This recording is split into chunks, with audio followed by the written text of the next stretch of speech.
რუსეთის ხისტი და რბილი ძალის საფრთხეები საქართველოში, ასე ქვია არასამთავრობო ორგანიზაცია ევროპული ინიციატივა ლიბერალური აკადემია თბილისის მიერ მომზადებულ ანგარიშს, რომლის პრეზენტაციაც სასტუმრო თბილისი მერიოტში გაიმართა.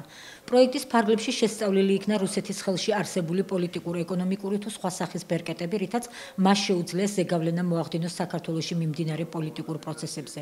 ნაშრომის სამი ძირითადი ნაწილისგან შედგება რუსეთის რბილი ძალის გავლენა საქართველოში, რომელშიც მედია, პოლიტიკური პარტიები და არასამთავრობო ორგანიზაციები იგულისხმება.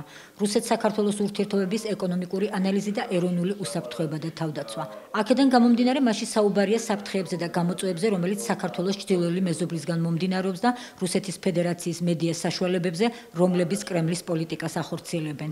ნაშრომი მოიცავს რეკომენდაციებსაც, რომელშიც მითითებულია თუ რა უნდა გააკეთოს საქართველომ რუსეთის მხრიდან მოსალოდნელი საფრთხეებისა და რისკების ასაცილებლად.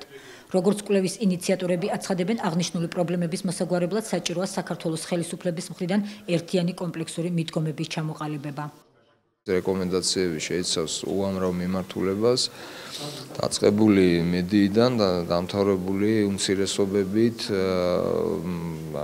კონფლიქტებით, თავდაცვით, უსაფრთხოებით. პრინციპები არის ის, რომ გქონდეს ასე ვთქვათ, ერთიანი კომპლექსური მიდგომები, რაც სამწუხაროდ დღეს ნაკლებად გვაქვს. კომპლექსურ მიდგომებში გულისხმობ ერთიან ხედვებს.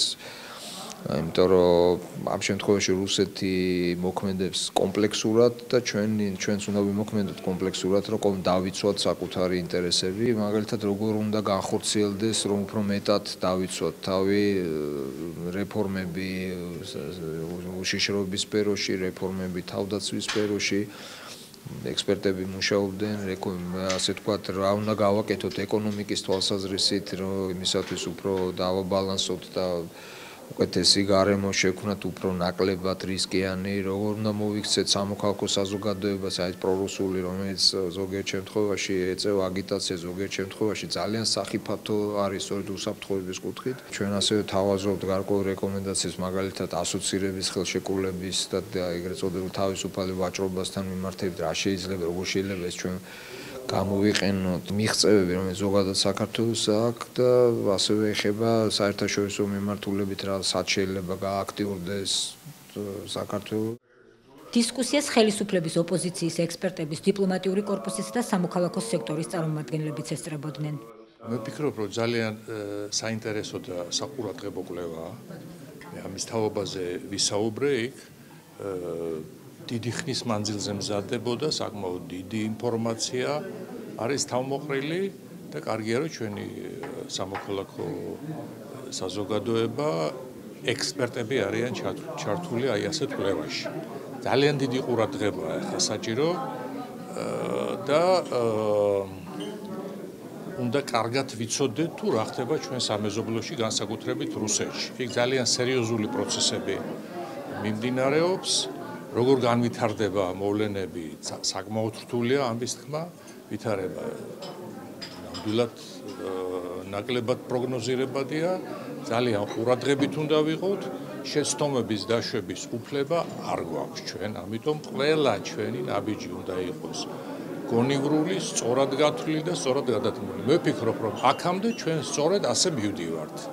მაქსიმალურად ვცდილობთ რისკების მინიმიზირებას და რისი მიღებაც შეგვიძლია ამას თითქოს ვახერხებთ. ამავე დროს ჩვენ პარალელურად ძალიან სერიოზულად ვაფართოვებთ, ვაღრმავებთ ჩვენს თანამშრომლობას ევროკავშირთან, ნატოსთან, აღარ შეგახსენებთ იმას, რომ შარშან ასოცირების ხელშეკრულება გაფორმდა, ვიზა ლიბერალიზაციის წელია 2016 წელი და მე ვფიქრობ, რომ წელს კიდევ უფრო მნიშვნელოვანი ნაბიჯები გველის ამ მიმართულებით. მას შემდეგ, რაც რუსეთმა 2008 წელს აღიარა ამ ორი რეგიონის დამოუკიდებლობა, ჩვენი შესაძლებლობები ამ მიმართულებით ძალიან შეიზღუდა.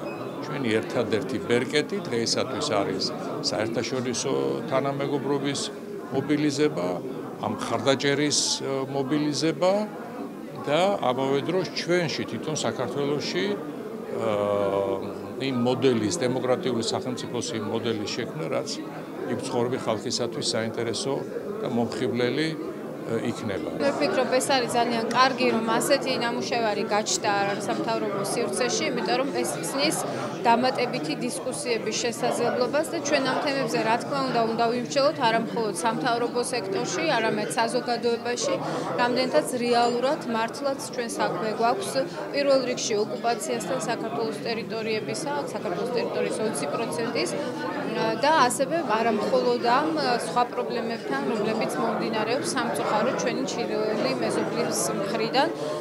ჩემი აზრით, გავლენების მოპოვების მცდელობას ყოველთვის ჰქონდა ადგილი, ეს არ არის ახალი ფენომენი ნამდვილად, არა მხოლოდ საქართველოში, არამედ მთლიანად პოსტსაბჭოთა სივრცეში 90-იანი წლებიდან მოყოლებული, ამიტომ ეს არ ახალია.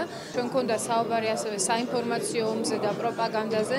დასავლეთში გარკვეული პერიოდის წინ ფაქტობრივად ოფიციალურად მისცეს ამ საინფორმაციო ომის კვალიფიკაცია, ეგრეთ წოდებული ჰიბრიდული ომის პირობებში და არის ფიქრი იმის თაობაზე, რა შეიძლება ამას დაუპირისპირდეს. რა თქმა უნდა, როცა საუბარია პროპაგანდაზე, იქ ვერ იქნება დემოკრატიულ სახელმწიფოებში საუბარი ანალოგიურ კონტრპროპაგანდაზე, სადაც მედია კონტროლირებადია, ის როგორც სამწუხაროდ ეს არის რუსეთში.